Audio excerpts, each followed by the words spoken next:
কেউ বলছেন অভয়া ক্লিনিক, কেউ তিলোত্তমা। আন্দোলন চললেও বঞ্চিত হচ্ছে না দূর দূরান্তের রোগীরা। অভয়ের নারকীয় ধর্ষণ ও হত্যা সুবিচারের দাবিতে আন্দোলন থেকে সাধারণ মানুষ যেন মুখ না ফেরায়। তাই মুর্শিদাবাদ মেডিকেল কলেজ হাসপাতালের সামনেই তাঁবু খাটিয়ে সমান্তরাল আউটডোর চালাচ্ছেন জুনিয়র ডাক্তাররা।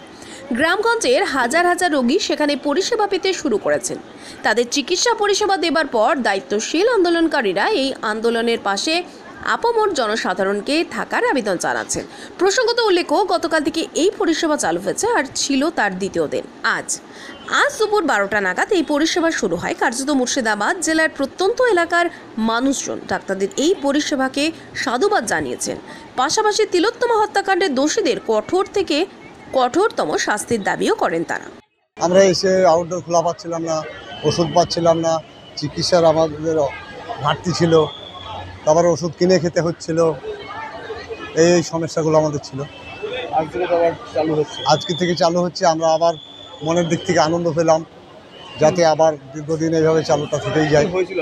আমার হার্টের পেশেন্ট খুবই ভালো হয়েছে যে অনেকদিন বন্ধ ছিল। আমরা তো বিনা চিকিৎসাতে তো বিশাল অসুবিধা হয়ে গিয়েছিল, মানে এত অসুবিধা হয়েছিল যে একবারেই খারাপ হয়ে গিয়েছিল। সে কারণে তো এখানে আসা। তা তো অনেকদিন পর যে ডাক্তার দেখছে, ওদিকেও বন্ধ ছিল, আউটডোরগুলো সবই বন্ধ ছিল। এখানে আমাদের জন্যই তারা বসেছে দেখার জন্য। আমরা যাতে জনসাধারণের সাথে সংযোগ স্থাপন করতে পারি এবং তাদের পাশে থাকতে পারি সবসময়, তার জন্যই আমরা এই প্রোটেস্টটাকে আরও বেশি জনসমর্থন এবং সাকসেসফুল করার জন্য আমরা এই অভয়া ক্লিনিককে স্টার্ট করেছি, যেটা যাতে জনসাধারণ এখান থেকে অনেক উপকার পান। আমরা কালকে থেকে এটা স্টার্ট করেছি, আজকে তার দ্বিতীয় দিন। আমরা এটাকে আরও কন্টিনিউ করতে চাইছি, যাতে জনসাধারণের জন্য অনেক উপকার হয়। কিন্তু আমরা এই জাস্টিসের জন্য এই আউটডোরের পরিষেবাটা এটা বন্ধ করে রেখেছিলাম। কিন্তু এটা আমাদের নিজেদের মধ্যে আলোচনা হচ্ছিল যে কীভাবে আমরা প্যারালাল ওপিডি, প্যারালাল এমার্জেন্সি শুরু করতে পারি।